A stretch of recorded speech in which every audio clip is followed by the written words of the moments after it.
Ladies and gentlemen, welcome to another edition of The Void in association with Link Sports. Link, share, play. On today's show, Darius Knight, Gareth Herbert, Darren Blake, Ryan Jenkins, Terence Young, and yours truly, Sky Andrew.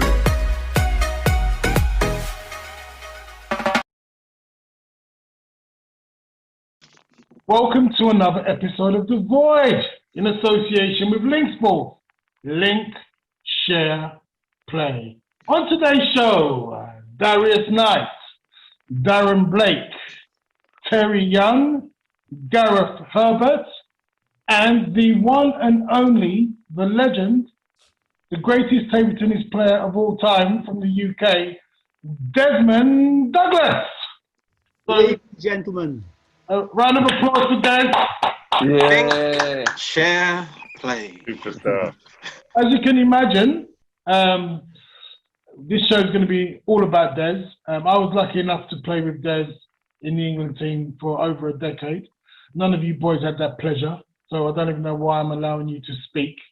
But we will allow you, mere mortals, to speak to the legend that is Des. So let's start with Des. Des, everyone talks about how you actually started and talking about you being a bus conductor and all this rubbish. Put the record straight on how you started, and was you a bus conductor? No, I wasn't a bus conductor. Originally, I started in the play centre in Aston Park, just over the road from Aston Villa. And it was just a play centre, many things happening in this big hut. And you just find anything you could just to have a game of table tennis. You know, a wooden brick, piece of wood, anything. Everybody gather around the table. We played donkey, so D-O-N-K-Y. 2 people left in. You play a game up to 11, and then you continue back in again. So that's how I started. And then later on at school, in the dinner hour, when it was raining, in the classroom, we didn't have legs on the tables. So we put the tables on the desks, blackboard behind, and just played in the dinner hour. And that sort of got me off. But in those days, I thought I was better at cricket than football. Table tennis was just a sort of pastime. So that's how I started, really. You was good at cricket, yeah? Yes. Yeah, I played at Edgbaston. Wow. Don't get Blakey started. You know, Blakey's a hot coach these days. You're a batter or bowler? Yes, I did both. I was a leg spinner and a bit of an all-rounder, but mainly leg spinner. I could bat a little bit. Left arm, Des? Yes. Chinaman, yeah? Left arm and right-footed. Wow. Moving on quickly, Des. So, when did you make your first debut at international level and national level? What, for the men? Oh, could have been about 70. Oh, no, I was at school. Could have been about 72, Sky. Around 72, because 72, 73, I was a junior. I didn't play many years in the juniors, probably only about 2 years. And then you straight into the seniors? Yeah. Right. Were you like junior champion and all that? 72 I wasn't, Peter Taylor, because, you know, you had the Taylors. Then 73, when they went out, then I was number 1. And that same year, me and Linda Howard, Linda Jarvis, we got to the Junior Europeans final. We won the mixed doubles. I got to the singles final and I lost to Ulf Torssell, Sweden. But I'd beaten him in the teams. So nobody knew me. So I think it was a bit of shock for everybody. It's quite easy to play if nobody knows it. It's funny, but a lot of people probably can't remember Ulf Torssell, but you just say that you lost to Ulf Torssell in the final? Yes. Because he went on to win the Europeans, didn't he? He beat Gruber in the final. No, that's Ulf Benson. Oh, all these Ulfs. Yeah. Too many Ulfs. So, yeah, and then, I think the first Worlds was in Sarajevo, 73, something like that. Tell us about the first Worlds in Sarajevo. What was it like? Who did you play? Who did you lose to? What I remember, this guy from Luxembourg, Jean Correa, I lost him in the consolation, and I lost him in the first round. So it wasn't a good Worlds. I was very young, only 17. All the big boys there: Bengtsson, Johansson, Jonja, Klampar. The final was Sien Ting against Kjell Johansson. Sien Ting beat Johansson on an edge in the final. It was a fantastic atmosphere, but it was so overwhelming because it's your first massive tournament. You know, you think of playing 2 years in the juniors and then going to the World Championships. Tell these boys about Kjell Johansson and Stellan Bengtsson, because you know these little munchkins, they don't know about these legends. I mean, Kjell Johansson was amazing, wasn't he? Stellan Bengtsson, he won the Worlds at 18, which is unbelievable. And I think he went to Japan, could be Japan and China for about 6 months. So he went there to learn his table tennis, then came to the Worlds, won it at 18, which is unbelievable. And then Johansson, you know, they used to call him the hammer, massive forehand, massive. But two great players. The Swedes had a fantastic team. Before my time, Bengtsson, Johansson, and Hans Alser. He died in a plane crash. But a fantastic team. So then over the next 4 or 5 years, how does things progress? Because you fairly quickly became a top international player, didn't you? Yeah, but I did everything the wrong way around. I started very late because I was working in the transport. What were you doing? Yes, I was trying to be a mechanic. You was a mechanic, or you wasn't a bus conductor then? No, but then they had a table tennis team, and then they quickly realised I could play. So they put me into the office because they wanted to protect my hands. And so, of course, playing bus table tennis, you know, our garage was winning the championship. But at the same time, I was trying to play for England. Also, Nicky Jarvis, Dennis Neal, Trevor Taylor, they were playing full time. I was still working. So I'd have to constantly take time off work. What age was this, Des? Oh, I started work at about 16, 17. Yeah, 16 I started work. But then 17, I was still working. I didn't turn pro till 22, 23. Wow. And that's what I'm saying. I was giving so much away, and that was a big decision. Because then you have to give up your job. Are you going to make it? If I don't make it in the first year in the Bundesliga, what happens? How did you get into the Bundesliga? Say it again. How did you get into the Bundesliga? They saw me at the 77 Worlds. I think I lost to Secretan first round, and then that's when they approached me. So that season, 77, 78, was my first season in Bundesliga. And yeah, it all went very well. They won the Bundesliga. And luckily for me, the hall that we played the Europeans in was the hall that Dusseldorf played the European Cup matches. But I didn't know at the time. So when we played the Europeans, I was already used to the conditions because we were already playing matches there, which was really lucky. So you were like 22, 23 years of age? Yeah. Let's open the floor up to the guys, and let's try and keep it to, you know, Des around 22, 23 and not go off tangent. You guys got any questions for Des about that? Because some of you were about to pack up around 22. Yeah, 23. I was gonna say that. I mean, I was gonna ask you, Des, at that age, you said you weren't playing full time.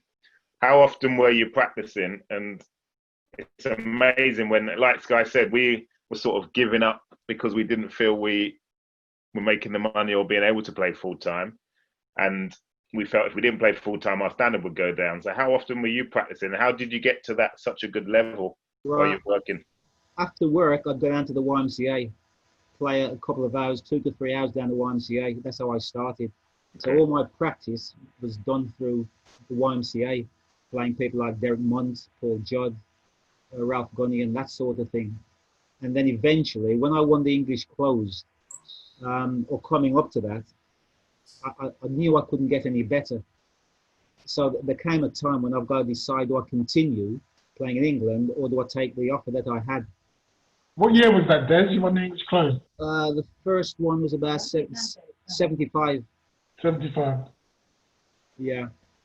So is that when you, how many did you win in the end? I know you won 10 on the spin. No, I was in 10 on the row and I lost a cookie. And then I think the next one I won. I felt so much pressure that last one because it had never been done. You know, you think to yourself, you've been in the final 10 times consecutive, each time you're having to find new goals to push yourself. Yeah, yeah, of course, yeah. And in the end, in some ways, it was a relief because there's so much pressure. It had never been done, somebody to play 10 times on the trot. I know I never won it once. Lost in the Nor final me. twice. So, yeah, it was, you know, it's not something I went for, it just happened, you know, and the one that I missed, Paul Day won it because we had a Bundesliga match. So I couldn't play in the year that Paul Day won it. But Des, at 23 years of age, how did you see yourself? Was you a mature 23? Was you forced to almost I was an introvert, Sky. I didn't talk to many people. I didn't want to talk to many people, to be honest. I wanted to keep myself to myself because I didn't want to get too close to people. I didn't have too many friends, so not many people knew me at that age. And so that's how I sort of carried on. But what made me, I thought, was the Europeans. Once I played so well in my Europeans in '78. And how old was you then? That was that same season I went to Germany, 22, 23. Yeah. So I come from nowhere to about top 4 in Europe. Oh. And that was a tournament, Sky. I played 18, won 18. And really, I should have lost in the teams because you're going to lose a game. And I got to the semis and lost to Yonya when I'd already beaten Yonya in the team events. Tell these guys about Yonya with his big looping backhand forehand. So that was the only game I lost. But looking back, it would have been better to lose in the team events and win the singles. Yeah. Well, tell these boys about István Yonya, the great Hungarian. Oh, unbelievable power, straight arm loop, fantastic against chop. He was unbelievable against chop. His forehand was so powerful, you know. And they had a fantastic team: Yonya, Klampar, Gergely. Who was the best out of them three? Different styles. Because I watched the. I think I was watching the top 12 where you won the other day. Yeah. And I mean Klampar's hand, because if I'm being honest, he's as stiff as a board. Yeah. His back and his movement is so. That's right. He's just so he looks so uncomfortable. Yeah. But his hand was insane, and I think Waldner always looked up to Klampar, if I remember rightly. Favourite player, wasn't it? Yeah, I think it was his favourite player, but obviously very, very different. But his hand, and I just couldn't understand how people, like especially someone like you, how you wouldn't be able to like get him out wide, because you obviously was very good at manipulating players and getting them into a really uncomfortable position. Yeah. But I know that he was obviously so good. Yeah. And you had obviously to keep him what, yeah, he was. I mean, I just watched him, and it was just. I watched him another game. I watched him in the Olympics in '88. Yeah. And he made Cookie look very average. Yeah. Yeah. And yeah, I was just like, this guy's ridiculous. I mean, it's really interesting looking back on some of the videos of the '80s. I want to bring Darius Knight in, because there is a correlation between Darius Knight and Desmond Douglas. So Desmond Douglas was a mechanic, and Darius Knight often talks about his hardships of when he was growing up as a table tennis player. Darius, listening to Des talk about his hardship, he was a mechanic, and how he had to fight his way in. Do you draw any correlation to that? No, probably not, because I think I was just a young kid. Obviously, I had more of a junior life experience. I think obviously Des mentioned that he started a bit later. So I mean, maybe obviously juggling two things. My thing was obviously to try and took me an hour to get to practice. Got home late from a 10-year-old kid on my own, getting home 10, 11 o'clock. But I mean, I think obviously I was driven, so I didn't see that as a challenge. So this is what I've got to do. And probably the same with Des. You don't really go, oh, you know, this is, you're not really giving yourself any excuses because you love it, you want to do it.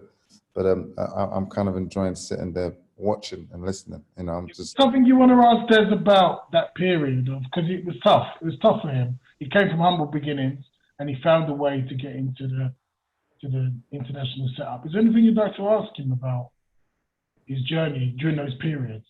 teenager to early 20s. Sky, just before he asks me, the top 12, Sky, I won it without glue at Chuck. I was a purist. Butterfly I remember it was famous. You didn't glue for a while, did you? When everyone else was gluing, Correct. You were refusing to glue. I remember it. I don't know what Chuck is here. No, They were little skinny tubes of glue. that's right, Chuck. Tiny, and then you literally put it on to stick your rubbers on. That was it. Correct. It did absolutely nothing. That's right. I thought gluing was cheating. Yeah, I remember you saying you used to go on about it. No, yes, ask him the question. Probably what was it? You know, when you was playing, what was you thinking? So like my thing is obviously when I was playing at a young age, I didn't really know what I was doing. Did you know what you was doing? Obviously I was just practicing, but my difference is we didn't have anyone to look up to or to compare ourselves with, any leadership. How did you have a goal, have a vision? It's great, you know, obviously being on the world stage, but Yeah. how did you? Sometimes when you're playing, you don't know. You're getting better, but you don't know. How did you put into a match? How did you prepare for St. Thomas? What was the thinking of going into I internationals? kept things very simple. As long as I had my bat, I didn't like changing the rubbers. I didn't like new rubbers. I kept everything very simple. I don't like new clothes. I prefer the old because the new itches. So I knew how I wanted to play. I wanted to be the fastest man out there. And unless you're going to be as fast as me, you know, it's going to be difficult, so people would slow me down. But whatever people put in front of you, the time wasting, trying to slow you down, you've got to stick to what you're good at. You've got to use your tools to the best of your ability and stop the other person from playing. You know, Sky had good serves. If I get the serve back, Sky's got to play rallies. It's simple. So I kept it simple. But my question is, how did you know that at 22, 23? How did you understand? I mean, obviously, I know you said you keep it simple, but obviously, I've only started to learn about myself now, just turning 30. I mean, how did you understand that in such a complex game of so much different styles, you know, different things going on? How did you know that? Obviously, you put in quite an unorthodox style. How did you know this is how I'm going to play? I'm not going to start doing backhand hooks and fades. You know, how did you just know that this is? Well, I think you're thinking too much. I didn't think that way. I just went on the table and played. I'm playing backhand. That's my game. I'm thinking you've got to get your forehand to win. If you can't get your forehand in, you're gonna have to play the rallies. So now it's a bit like cat and mouse, little bit like chess. If you can't get that big shot in, you're gonna have to play my game, and I'm gonna be the controller, and I'm gonna try to get as wide as angle as I can to make it hard for you to win the point. So everything is very simple. I didn't have no fantastic serves. I just wanted to get into the rally. Everything's about systems, right? So basically, when I first got into the team and I watched Des had his system, but then everyone had their system, but it looked different. Valdner had a system. People thought Valdner played a million different shots. Valdner had his system. Serve, let you in, poke it down the line, hook you out wide. He had his system. And so Des' system was just better than a lot of other people. That was the bottom line. Gareth Herbert, when you listen to Des talking about keeping things simple, is that something that you could have learned from? Yeah, I tried. It never really turned out that way. But I think Des is understating his ability there though, because I just went backhand to backhand, but his backhand was better than everyone else's. You know, his serves were good. I didn't like that skidder down the line or into the crossover. I'm sure Blakey and Terry would. The ace, you used to give the ace wide to the forehand. And the little chuckle. The serves were good, and what it did, it made us play up on the ball, and then you came over it. Yeah. So if you look at sort of the modern day players now on the backhand, and they're topping every single backhand. Des did that 40 years ago.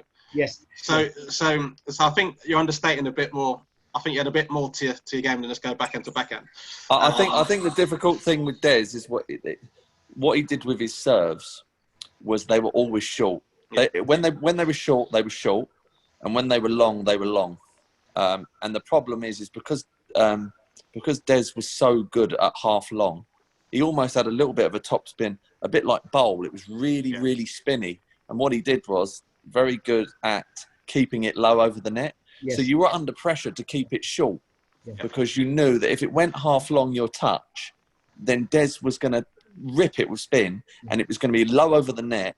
And then if you poked it up a little bit too high, then he was going to drill it into your body or he was going to pay you out wide. But he would always find a place. You will always find a place to make it more awkward for the next shot. Where you don't want it. You were always on the back foot, whatever you did. And I always found that when I played against Des, if I served half long, again, and I think that was one of the problems you and I had, Herbs.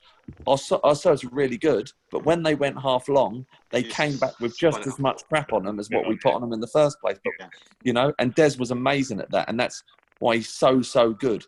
He's saying he did everything basic and he did everything simple, but it was at such a high level and so much better than everyone else that it was hard to control, because right from the get-go, you were on the back foot, you know, because you were under pressure against him.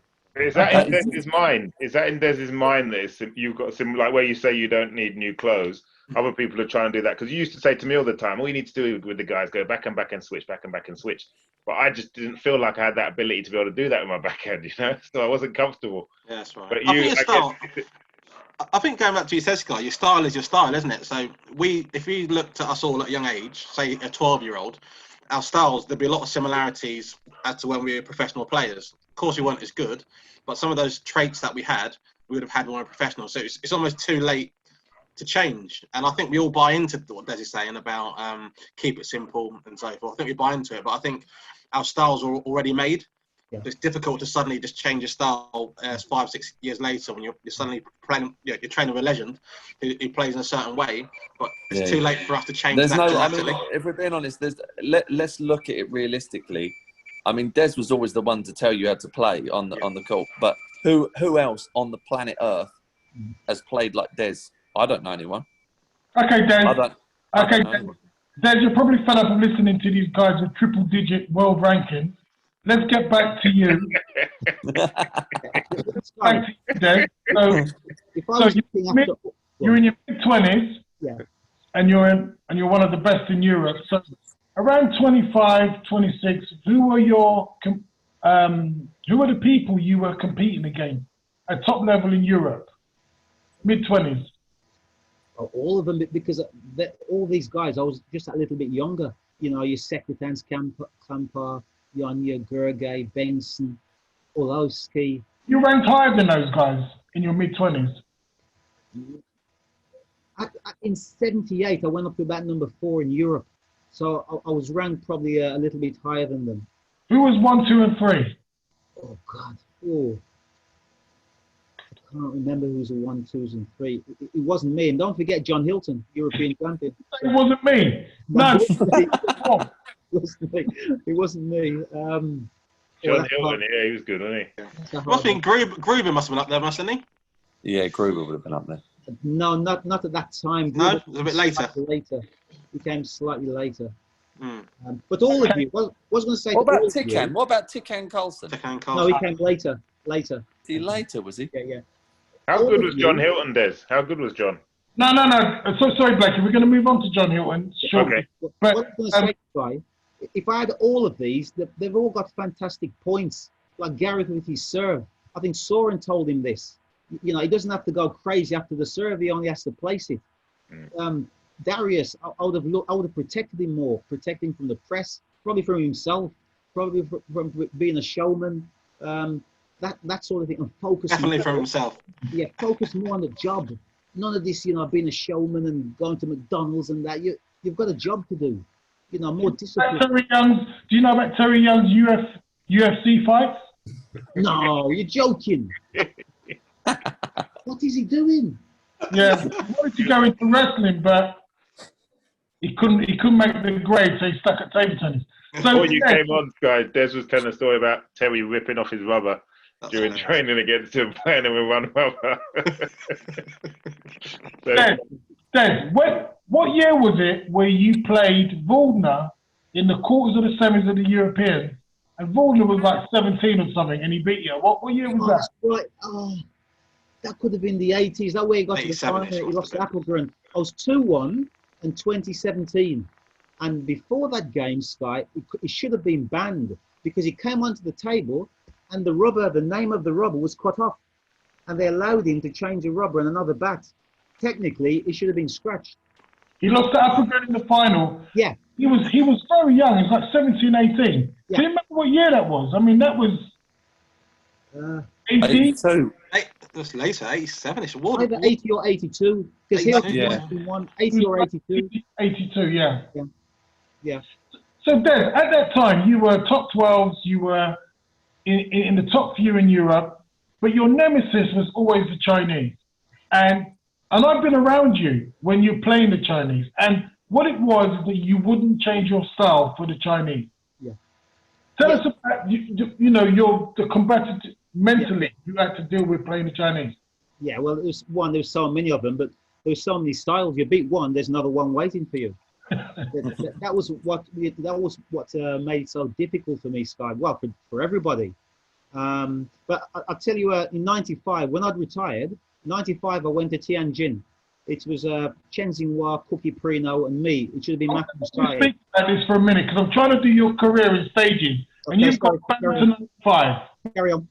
Right, thank you. So you're sort of mid to late 20s. You're one of the best in Europe. Around that time, Wagner was emerging, Appelgren was emerging. Yeah. Yonya, Sekutan, these guys were coming out. Gabor Gergely was still around. Yeah. So I want to talk to you about John Hilton. So John Hilton turns up with Black on Black. You are anti anything that isn't just normal. Yeah. You are anti-loop. This Black on Black was a load of rubbish to you. Yes. Hooking up was cheating. Yes. People wearing funny kind of shorts were idiots. So you wanted everyone to just play table tennis and wear school clothing. So John Hilton turns up. Tell us your thoughts on when he first came and the Black on Black and the anti-loop and all that stuff. The reason why I thought it wasn't fair, because these guys were looking for the perfect bat. You'd go into their room, it was like a laboratory. The sponges and rubbers are apart, and they're looking for the magic rubber where they wouldn't have to stamp with the anti. And even today, we don't know what bat John used, because he won't tell us. But what we knew, he used 2 sponges, and he put the tape round, and then when he came to the name, he cut the name said Tony Hold, but the actual black tackiness, it was a butterfly. So he stuck it together very cleverly, so that bat was illegal. And even till today, as I said, we don't know what bat he used. Yes. Say again? What year was that when you played in the European? 80. 1980. Yeah, it was, probably 80. Yeah. So talk us through that European, because it was so weird. Yeah. As usual, I think I lost to Dvoracek again. I always struggled with Dvoracek. And yeah, and once he got to the final, we knew John had won. Because I want the boys to know about this, because I don't think they know. Dvorak was a Czech. He'd play spin both sides, but he could play you because he would step back and he's a very good backhand spin. And then you tried to play backhand to backhand with him, and your back kept getting higher. Tell him about that game. Yeah, I found it hard because he was tall, over 6 foot hard, long arms like octopus. So it's hard to beat him down the wings. So really you have to play a little bit smarter, varied, but also get into topspin rallies, which I didn't want to do. That's not my game. And so that's why I always found it hard to beat him. He kept the ball on a little bit more longer than I could. And it was just his particular style, the way he played. And funny enough, a lot of the other players tried to play. But his backhand topspin, what he did was he stood away from the table and spun it up to your backhand, and you hated that. Slowed it down. Yeah. Yeah, that's right. You wanted to get people into a rush, whereas he just did his big looping. And what round was that? Oh, God. I'm not too sure if it was last 16 or last 8. I was in the same half as John. If I'd beaten him, I would have played John. And would you have beaten John? In my opinion, yes. I never lost to him. Right. What was the thoughts in the camp when this guy, John Hilton, who was literally 1 million in the world, and he turns up with a bat, Black on Black, one side sticky, one side's anti-loop, and he's beating everybody? Because in the team event, you still didn't think he would win the Europeans, did you? Correct. But John had improved, and the foreigners didn't play him very often, Sky, and nobody played like him. He was using the anti to topspin with the anti, and the guys would say, it's not possible. Topspin with anti-topspin, not possible. So they knew what was going on, but it was too late. And the way he used it was very clever. Did he play Gergely in the semis and Dvorak in the final? I can't remember who in the semis, but I remember clearly what happened in the final because it was an ice rink, and they had these air engines blowing out wind to keep the room warm. And one end was with the wind, the other end was against the wind. As soon as Dvorak won the toss, Dvorak elected to serve instead of taking the end. And as soon as he served, John was round the other end like a flash. Dvorak knew he'd made a mistake because I think now he's playing with the wind, so he can't hit the ball hard. He's got to roll it. Crazy. By that time, he's one game down. Now he goes to the other end, he can play, against the wind, but he's rubbish against chop. So we knew John was European champion as soon as he got to the final. John could have won with his eyes closed.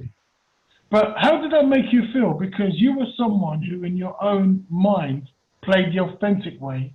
You played properly. You didn't use any glue. You had your chack underneath your rubbers and all that. And John Hilton literally just turns up, creates a bat, and wins the Europeans. And of course, you never won the Europeans. Right. So that must have been a bit weird for you. Yeah, it was very disappointing, but that's the rules. He's playing within the rules, but I thought the material players are taking the rules to another level, and that's where I disagreed. My opinion is that everybody should play with the same, like tennis, and the man with the most skill wins. But John used his bat to the good effects, so you can't take that away. And Des, how was that with so they were using pretty much black rubbers on both sides. He was allowed to stamp, so you sometimes just didn't know whether he was using anti or normal, yeah? Yes. Or pimp normal, wow. Yeah. What I did, Darren, I tried to get a new ball. Once a new ball hits the table, the name rotates. So if it hits the table, it rotates really, really quick, it's spin. If it hits the table and slow down, it's not so much spin. So the Nitaku, because it was so big, the name, that's one way how you'd see if you couldn't see him actually hit it because of the noise. You'd have to look at the ball rotating. So that was leaving it very late. Amazing. Right, take us into this era of early 80s to mid 80s of Appleton, Waldner, Pearson. Yeah. I mean, the Swedes were so strong. I remember. Yes. We played them in the final of the Europeans. Me, you, Cookie, Prino. In France. Was it France? But only 3 played. I was getting spinners on my ass. Yeah. That was a good generation. And all good players. How you dealt with that generation, the Appletons, the Waldners, the Pearson. Sky, that was very difficult. That was like a dream team. All different skills, the way they played, all fantastic players. A little bit like the Chinese, really. They had a player for each sort of style. You got your Waldner, you got Apple, you got Pearson, you got Lind over the table. It was different styles. So it's a fantastic team, fantastic generation. Tell us about a top 12 where you played all of them. And was there ever a top 12 where you beat all the Swedes? Yes, I think that could have been the one that I won. But the one before Sky, I played Waldner in the final. It was like a final because both people hadn't lost a game. And I lost to Waldner in the final. Then the next year, I only lost one, I think it was to Gruber. And I had to beat Pearson. Waldner had to beat Gruber. And that's how it went. And I won the top 12. Was that everyone played everyone? Correct. Wow. How long was that over? Best of 5, weekend. What? Jeez, a lot of matches. Yeah. Without chat, remember? Without glue, remember? Terence Young, do you want to ask Des about some of his top 12 exploits? Because I know that you've watched a few of them. Yeah, I mean, I've watched quite a few. I wanted to know, out of the European players, who was the one player that you feared the most in playing? Good question. I didn't really fear them, but I found Gruber towards the end awkward. In the beginning, I used to beat him quite easy, but he got better. Gruber for me was quite awkward because he was a very good all-round player. But the others, like Waldner, it just depends how he's feeling. If he's on form, very difficult to win. But if he's not all there, you've got a chance. Yeah. Lind was a similar style to me. Pearson, fantastic backhand. Apple, almost like a clay court player. Many rallies we played. So when you're playing at that level, Tal, they're all very good. But was there style? Because obviously, when I was growing up, I watched. I mean, obviously, you were starting to get in your latter years, and I watched you. Like, I think I see you lose to Cookie. Yeah. Do you think that Cookie changed his style a little bit around some of the other players, like you were talking about, Clamper or Gruber used to like go off away from the table and spin? Do you think he played like that against you? I think Cookie needed to play a little bit harder. It reminded me like another version of Save, but a big Save. But he had to play harder. Otherwise, these guys would just destroy him. And that was a problem. If he tried to play too hard, he'd make mistakes. You know, Alan was a very, very good safe player. But he didn't really hit too many balls past you. You end up made a mistake trying to hit the ball past him. Yeah. Into the latter years of your 20s, and so we're sort of heading into the mid-80s, and you were so bloody consistent. I mean, you hardly lost to anyone ranked below you. Hardly. I can't remember many games.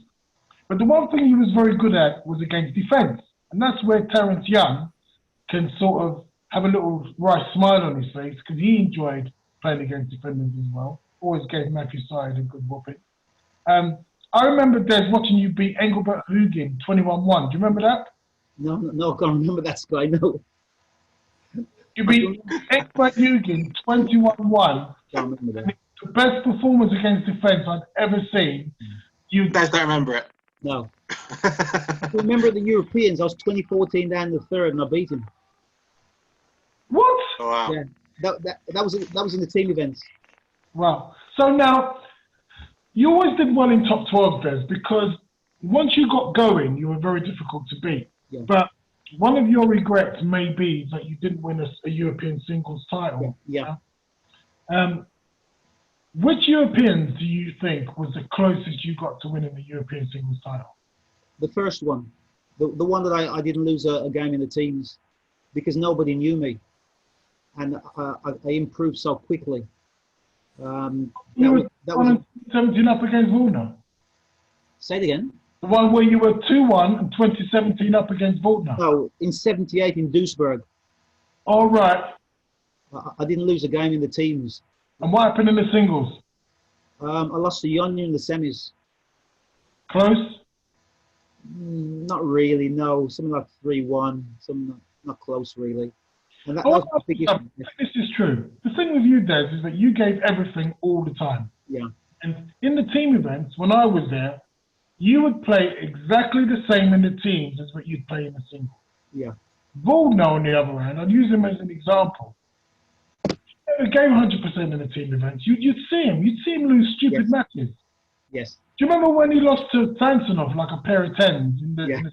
Yeah, I remember that. He won the world. World 97. Yeah, Manchester. We played it. Yeah. Told him in the singles. Yes.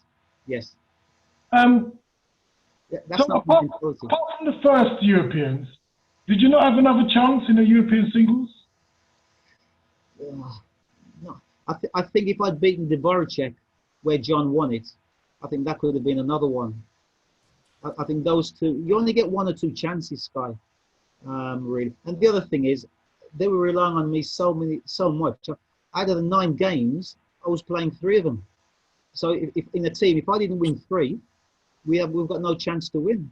So say 3 against 3, and everyone play everyone. 9 singles. Correct. These boys don't know about 9 singles, then. No. They don't even know about 1 singles. Yeah. Heading on, then, right? So World Championships, your highest ranking was 7 in the world. Yeah. What was the best performance you had at a World Championship? Last 16, Pyongyang, and then I lost to Dvorak again. Dvorak's getting on my nerves, to be fair. Yeah, me too. So you got to the last 16, that was your best result, and yet you was top 10 in the world. Yeah. I think because of previous results. Yeah. Let's go on to the Olympics. By now, so these boys don't know the story. So Des, Cookie and Prino had qualified for the singles. Yeah. And Cookie was playing doubles with Prino. Yeah. And Don Parker hadn't hadn't put in a love of doubles. Correct. So me and you are left-handers, and we know what we're going to be falling over each other. So I say to you, I phone you up and I go, Des, me and you got to play doubles in the Olympics. You was like, yeah, I'm happy to do that. But there was a qualifying tournament in Austria. Yes. So me and Des went to Austria with no one thinking we had a chance in hell. Primorac and Lupulescu were the #1 doubles pairing in the world. And guess who beat them? Me and Des beat Lupulescu and Primorac to qualify for the Olympics. Tell the guys about the Olympics experience. I was so excited about the Olympic experience, but you was more interested in reading your Daily Mail. Yeah, I mean, you saw a lot of the top athletes. I mean, a very young Tim Henman was there, Jeremy Bates. You saw Andrew Castle. Yeah, Ben Johnson. His legs were like tree trunks. In our team, Linford, Daley Thompson. They were all there. And the parade, I didn't go out to. I just thought, I don't want to stand up in this heat in the parade, so I didn't go. Then opening ceremony, first time of my life. You did the opening ceremony. Sky was doing cartwheels and Des is sitting and reading his Daily Mail in the room. And a cup of tea. So Des, I was telling the guys about me and you playing in the Olympics. The worst combination is 2 left-handers. We're playing Baldner and Applegren in the top few in the world doubles. And we beat them, which was an incredible achievement. Yeah. You know, to beat, I mean, they're left and right, top 5 in the world, you know, and we beat them. Yeah. Then I was telling the guys about the story where Kim won and the other Kim, what was the name of the other Kim? Was it Kim Kaitek? Yeah, Kim Kaitek and Kim Won were playing Baldner and Applegren, and me and you had won 5 out of 7. Yeah. And we needed Baldner and Applegren to beat Kim Won and the other Kim for me and you to qualify for the knockout stages for a medal. Yeah. You're sitting in the stand reading your Daily Mail, and I'm sitting there sweating, and it got to 19-all in the third, and because we beat Baldner and Applegren, if they beat the 2 South Koreans, me and you were through. Yeah. I remember going up to you and going, Des, and you go, what's the matter, Sky? I said, Des, if Baldner and Applegren win that game, me and you are going through the knockouts for a medal. And you went, oh, really? And then you put your head down and carry on reading the Daily Mail. Right. That was the same thing when we qualified. You remember we had a Scottish coach, I can't remember his name, and we had to play the Dutch to go through to the Olympics. And it came up at something like 2019 or something. Instead of me whopping it, I just gave it like a little girly slap. And we won the point. And you were telling me, yes, we've won. We've qualified. I didn't even know we qualified. I thought we won the game. I think we were playing Trenko Keen and Danny Heister. Yeah, it was a Dutch. And then you did this little girly slap, and then I jumped up and went with qualified, and you were like, qualified for what? I'm like, this is the Olympic qualification then, but you know the Olympics was amazing. You never really saw it as a proper table tennis tournament, did you? No. It was a demonstration sport when we went there. The first Olympics. So, you remember Q? Desmond, there's only one DD, that is for sure. Mate, honestly, you do make me laugh. I think we've just worked out why he was so good, though, isn't he? His value for things are so low compared to us. Yeah. Like the Olympics are like the biggest thing in the world. There's just play with no pressure because it's not that big a deal to him. Yeah, it's just a table tennis match. But what was amazing though was that when I was hanging around at tournaments, the respect that other players had for Des was incredible. Waldner, Pearson, Applegren, all of these guys in Primorac, Save, Lupulescu, they saw Des as a god because Des was very down to earth. There were a lot of players going around giving it large, winning a couple of games and thinking they're something special. But Des always kept it on the lowdown. And there are some funny stories when like Applegren would come and Applegren was absolutely in awe of you, Des. Do you remember? He used to talk to you about waterbed? Yes, a waterbed. Oh gosh. And there was that famous conversation where Applegren said, Des, do you know about waterbed? Des goes, what are you doing with waterbed? Applegren goes, it's the way to sleep, Des. Des went, I'm not going to get a waterbed. How are you going to get it upstairs? Because I thought you had to lift it with water. Legend, but he's dead. African thought Des was joking. So African was like, yeah, very funny, Des, very funny. And Des was like, no, I'm serious. How are you going to get upstairs? And afterwards, African was going to me, you know, Desmond, he's got a very dry sense of humor. I said, he's serious. Oh, God. We come back, late 80s, 89, 90. Can you remember much about those times? 88 was the Europeans, 89 was the Worlds. That's when the Worlds I stopped then.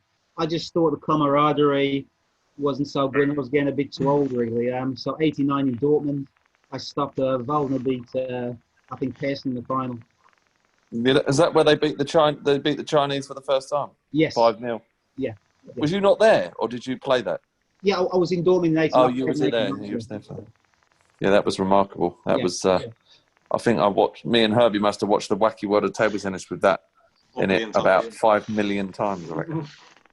Yeah. Dad, you said Waldner played Pearson in the final in Dortmund, yeah? Yeah. Yeah. Didn't Pearson beat Waldner in the final? 91. Yeah, that was the next one. Yeah, the next 91. Yeah. Amazing how those two more or less dominated table tennis for those 2 or 3 years. It was amazing. So, Dad, why did you stop playing? All of these boys on past voids, we've spoken about the reasons why they stopped. They stopped very early, early 20s, mid 20s. Why did you stop? Well, as I said, I've been playing 18 years, and I just thought also the players around me was quite a lot younger, you know, Cookies and Prinos. It wasn't sort of my generation. I just thought maybe it's time to move on. I was still playing at a good level, but I just thought it's time to move on. How old were you then, Des? Late 30s, something like that. You played still long. 30 something, yeah. And then 5 or 6 years later, I came back in Tianjin, and I beat Lu Guliang, world champion. So I retired and I came back, but that was mainly because of styles. He was a shorty, you know, and I thought that everybody says he's got fantastic serves, but I thought if I get his serves back, I can pin him down the line. What I didn't realise, he changed his background, and you know when you twiddle it, and he hit me in my stomach. And I said, Dennis, what happened? And he said he changed it round. He hit you in your stomach. That's why I hit you. I've never seen it. So after that, it never happened again. But I beat him straight sets. And then Save come and says, he said, how did you get the serve back? And he was shaking my hand. So that was after I retired. So, Ed, something I want to ask you, which passes by. Chen Zimwa. So we went to the Worlds in '87, if I'm correct, Delhi. Japan. We went to Japan, didn't we, me and you? Yeah, no, but the Worlds where we first saw Chen, wasn't that in India? Yes, Cookie beat him in the team. Yeah, Cookie beat him in the team event, and then Chen ended up coming to England. Yeah. What's your recollection of the Delhi Worlds? Because I think you got ill, didn't you? Yeah, a bit of Delhi belly. I can remember bits and pieces. I'm not too sure if I lost to Secretan. I'm not sure. Or was it Waldner? I'm not too sure if it was Secretan or Waldner I lost to. Could have been Waldner. Waldner lost to Jiliang. It was about a game and a half up. And then for some reason, Jiliang took over. But it was supposed to be the best hall in Asia, you know, raining, water coming through. You couldn't find a toilet. We had that crash in that taxi. Do you remember? I was just saying to you, that was the big event of the world. The rickshaw crash. It was in the Daily Telegraph. Yes. Remember that reporter? What was his name? Woodford, who wrote for the Daily Telegraph. Yeah. John Woodford? Yeah. John Woodford it was. Jesus Christ. Me and Des were in a rickshaw, and like obviously there's no glass, it's all open. And all of a sudden we turned to our left, and we see this other rickshaw coming at us at like 80 miles an hour, and we thought, well, surely it's going to turn off in a minute, and it didn't. It came straight into us. Right. I think I had a scratched eyebrow, and Des broke his toenail, but we was all right. Was he still reading his Daily Mail? Really good. So Des, you retired late 80s, and then you retired, and then talk us through your retirement process, and then you came back and played a little bit, in the 90s. When I retired, I didn't stop completely. I still carried on playing for Grove, you see. So I was still playing. I just wasn't playing international. Yeah. And then when the English Open and the Europeans was in Birmingham, that's when I entered. But I was still playing. I didn't stop playing. And you're involved in coaching now, and tell us how the differences between when you first stopped playing to how table tennis is now, and the improvements or the. And now it's a different game. Sky up to 11 is like a sprint, 2 serves. It's more critical, a bit like tennis. You get a bad start, that's half the game gone. You've got to be out of the blocks very quickly. How do you cope with 2 serves and all these new changes? You're your best against all the other players. Razzmatazz and timeout. I couldn't cope with that. I just want to play. Changing. We don't want no changes then. That's like the pom-pom girls, give us a key. I'm not into all that. I just want to play. But yeah, it's a different game, different balls, slightly different rules. You'd adapt. You'd adapt to it. But, if it was me, I would have made it up to 15, a halfway house. Why 15? Well, it's sort of in the middle. 11's too short. Right, 15's a little bit, it's not too far from 20. It's not such a big change. But if you're going from a marathon to a sprint, that's a massive change. Yeah. And what about the serves? 2 or 5 or 3, or what would you have said? Possibly 3. Yeah. Something like that, yeah. But you can't go from one extreme to the other like what they've done. That is a massive change. It's a different mindset. Yeah. I didn't like it. But we've been speaking to the legend that is Desmond Douglas.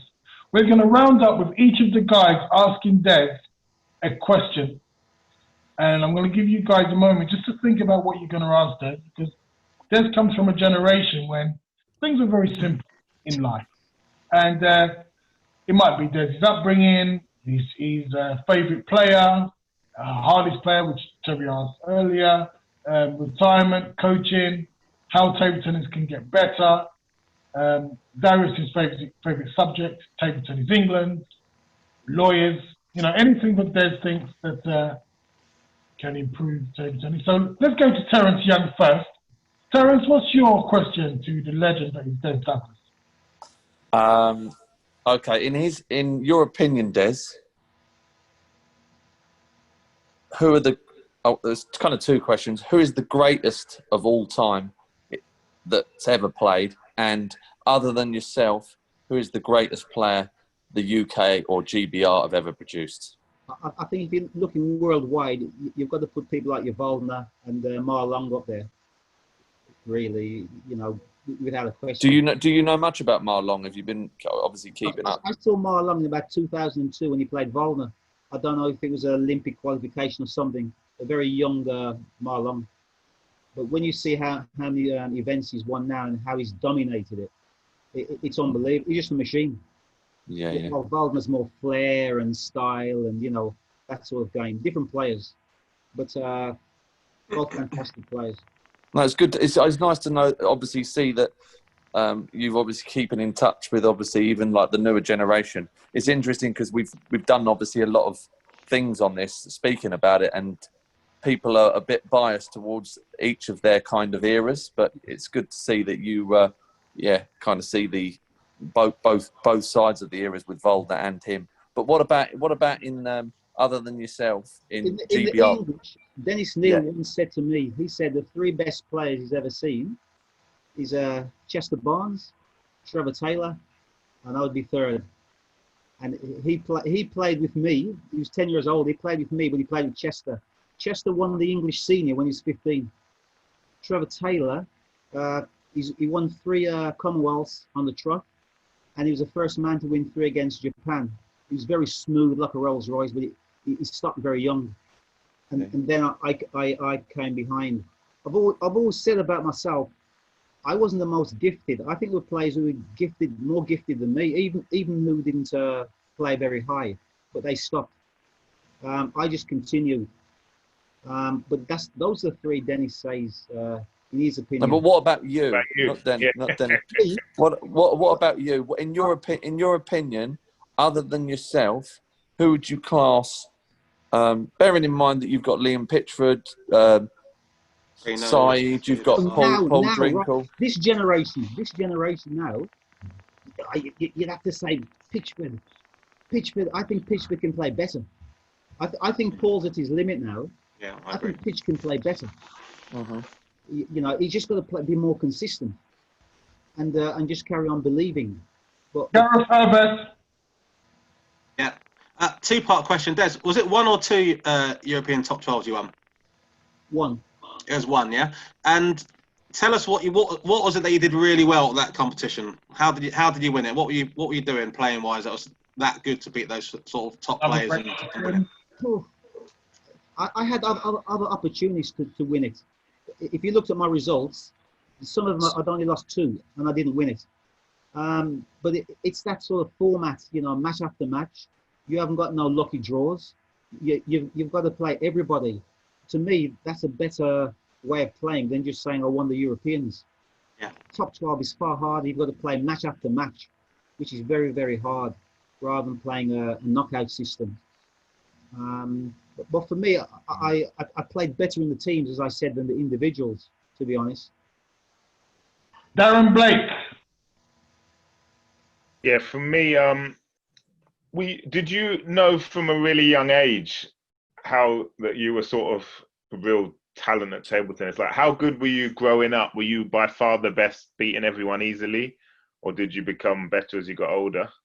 I got better as I got older. I was rubbish. Really, in the beginning, I was rubbish. I couldn't understand why people wanted to chop. I thought it was a waste of time. I thought everybody should, you know, play as quick as they could. And to show you how simple I thought, we used to have these awards, gold, bronze, and silver. We used to wear these badges. Anybody who had the 3 could chop, hit, do everything. I was just happy to get the bronze. I wasn't interested in the others because I thought it was a waste of time. But as I said, it took a while before I had the belief, because there's so many other players better than me. It was only like 17 when I was just coming out the juniors. Then I thought I wasn't a bad player. But because I started so late, then you're playing catch up. Was it your training? Was it your training that made you catch up like that, or was it why did you suddenly catch up and become like so undefeated for 10 years? What did you do different, do you think? Then Germany helped me a lot because I could play better plays all the time. Yeah. That really helped me. And that was a difference. I think if you can practice with somebody good all the time, you've got to improve. And I think in England, I couldn't get any better. In the end, I was just beating myself. So that is nice.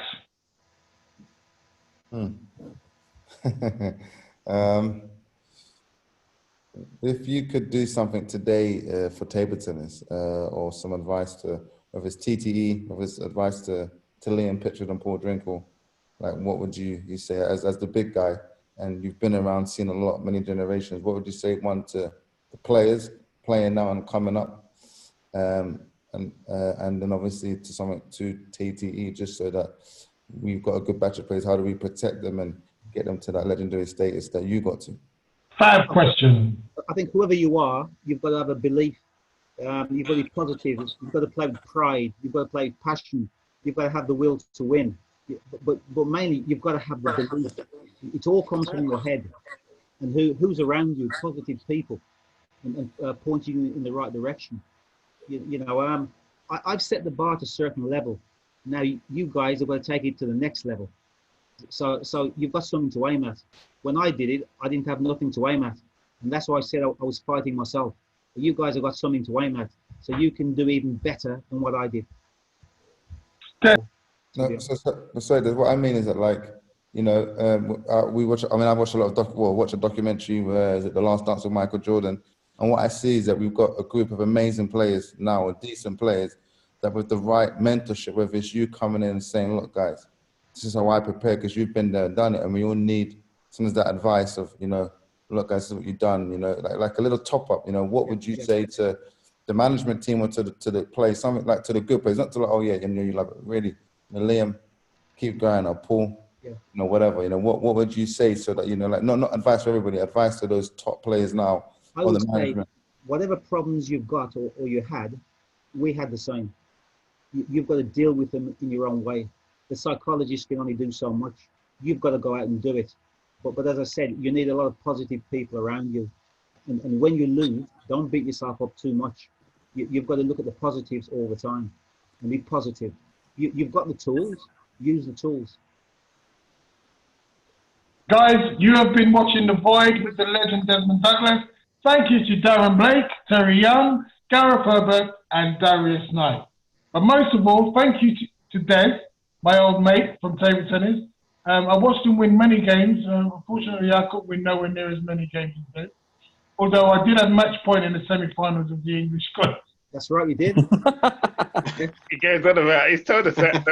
Des, quick one. Then what happened there? How did you feel when you won that? Because Sky tells us that story all the time. What do you think it was? Why didn't he win it? It could have gone either way. Really, it was very, very close. Very close. I smashed the ball in the end. It went on. It could have gone off. When it's juice like that, it can go either way. Do you remember your mate who used to coach you but was standing? What was his name? Yeah, Alan Murray. Mint. He's in the hospital. So he just expected that you was going to beat me like 10, 7, and 15. Yes. And then I was turning around and looking at him, and he was sweating. Yeah. He was sweating. And I remember when I had match point, which was a big mistake for me, I sort of had a little quick look around. Because I'm like, I'm going to be the first person to beat Des in 20 years or whatever. Yeah. And then you did that little rubbish float serve like you always do when you're bottling it. And then I hit it off the end. And the rest is history. Des, thanks for coming on. Thanks for being part of The Void. You're an absolute legend. Thanks, Des. Cheers, Des. Nice one, Des. Nice speaking to you all. Good seeing you, mate. Tune in again for another episode of The Void. Thank you all for watching. Cheers, guys. See you guys. Gareth. Cheers, boys. Thanks, guys.